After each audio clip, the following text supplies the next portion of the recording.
I was down, but now I'm up. Yeah. This all God, this ain't no love. Yeah.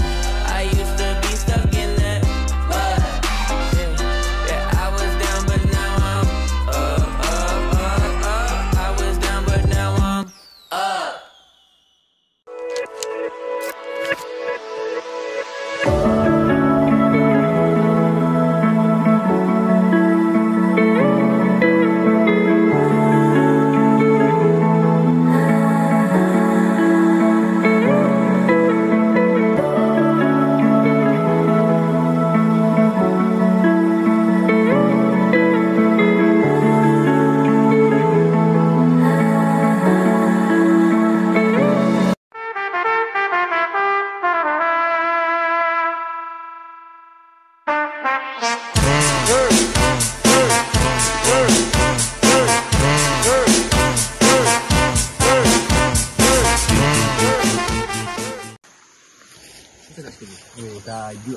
Assalamualaikum warahmatullahi wabarakatuh.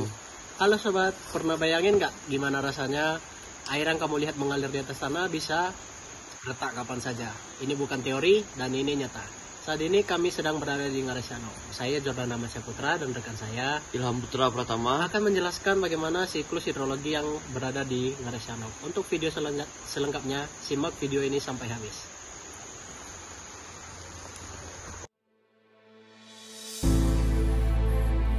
Halo sobat, pada kesempatan kali ini kami akan menjelaskan sumber air dari Ngarai Sianok.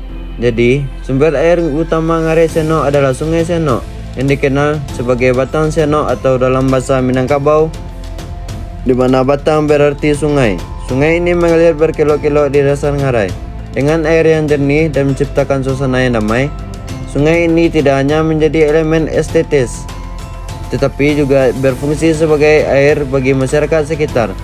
Informasi dari berbagai sumber, termasuk Wikipedia dan Kompas.com, menegaskan bahwa sungai ini dapat diarungi dengan kano atau kayak dengan rute dari Nagari Lambah hingga Jorong Setingkai, Nagari Palupua, yang memakan waktu sekitar 3,5 jam.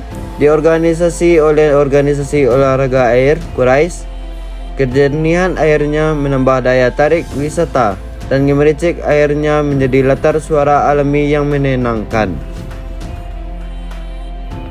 Oh ya sobat, ternyata sumber air Ngarai Sianok juga berasal dari pegunungan Bukit Barisan.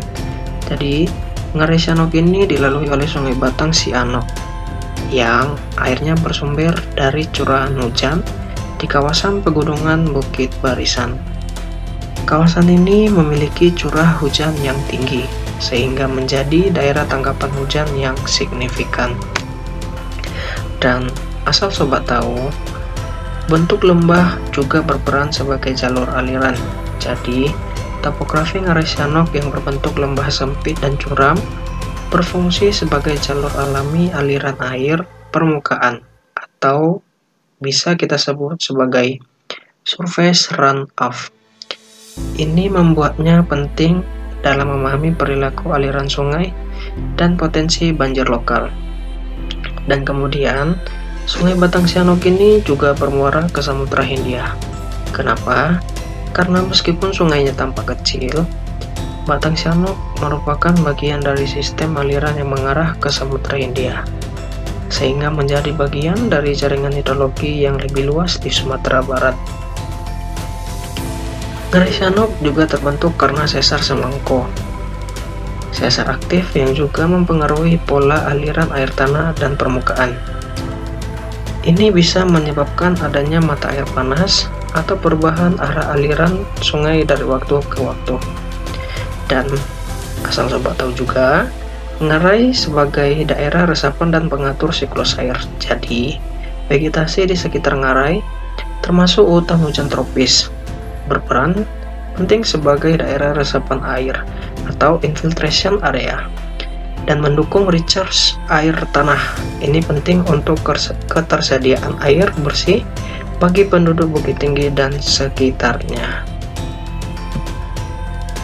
Dan tahukah sobat kalau air di Ngarai Sianok bukan hanya sekadar aliran sungai yang indah dipandang. Di balik tenangnya aliran Batang Sianok, Sebenarnya tersembunyi kisah geologi aktif dan sistem air tanah yang rumit, perpaduan antara ilmu bumi dan air yang hidup. Yang pertama, air yang mengalir di atas sesar aktif, yang artinya Ngarai Sianok terbentuk akibat sesar semangkok, sesar aktif yang membelah Pulau Sumatera, dan yang bikin uniknya adalah Sungai Batang Sianok mengalir tepat di atas patahan ini. Artinya, air yang sobat lihat mengalir di atas ngarai sedang meluncur di atas zona tektonik aktif yang setiap saat bisa bergeser. Ini seperti menaruh air di atas kaca retak yang terus bergoyang. Kemudian, yang kedua, ada air tanah panas dan dingin dalam satu wilayah. Di beberapa titik sekitar ngarai, ditemukan mata air panas dan dingin yang muncul dari celah-celah bebatuan. Hal ini menunjukkan bahwa ada perbedaan tekanan dan kedalaman air tanah, dan ada aktivitas geotermal yang bercampur dengan sistem hidrologi. Kombinasi ini langka, karena biasanya air tanah panas muncul di daerah vulkanik, sedangkan Ngarai Sianok lebih dominan tektonik. Jadi, ngarai ini punya pertemuan dua kekuatan alam, air dan panas bumi. Yang ketiga, ngarai yang jadi sistem peresapan raksasa. Dengan lereng curam dan vegetasi lebat, Ngarai Sianok menyerap air hujan seperti spons raksasa. Air hujan masuk ke dalam tanah melalui retakan bebatuan dan akar pepohonan. Lalu, sebagiannya masuk ke sistem air tanah, sisanya muncul kembali jadi sumber mata air di dasar lembah. Ini menjadikan ngarai sebagai bagian penting dari recharge zone, tempat di mana air tanah diisi kembali. Dan keempat, Batang Sianok merupakan sungai yang sering menghilang. Ada fenomena menarik.